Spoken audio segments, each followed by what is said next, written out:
She vanished in a room with no windows. In 2017, a woman checked into a remote roadside motel in rural Arkansas. She had no luggage, no ID. She paid in cash.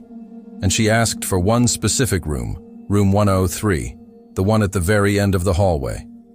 That room had no windows. The motel clerk, Sam, was used to strange guests. But something about this woman was off.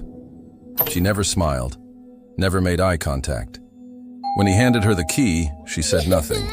She just walked away. Later that night, Sam checked the security cameras. He saw her walking down the hallway and entering room 103. But she never came back out.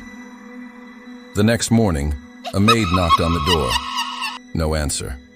She unlocked the room with the master key, but the room was empty. No luggage, no trace of anyone inside. The bed was used, the bathroom mirror was still foggy, and on the pillow there was a note that said, "I never left." Police were called immediately. They searched the room. There were no other doors, no open windows, because there were none, no crawl spaces, no vents, no way in or out. The door had been locked from the inside. There was no security footage of the woman checking in. She wasn't caught entering the motel, only walking to the room. Her fingerprints, nothing.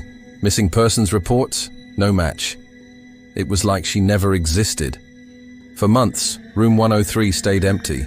Guests refused to stay in it. Maid staff said they heard breathing in the closet, or saw shadows under the door when no one was inside. 6 months later, a traveling nurse checked into the motel. She had no idea about the room's past. She took room 103. That night, she heard knocking from inside the closet. The next night, she heard soft whispering.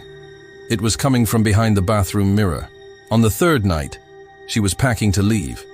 As she turned off the lights, she looked in the mirror and saw a woman standing behind her, smiling. She ran from the room, screaming. When motel staff checked the room minutes later, it was empty. Nothing in the mirror, nothing in the closet. The nurse never returned. And room 103 was permanently closed. But some locals say that if you knock on the door at midnight, you might hear a knockback, some guests check in, and never leave.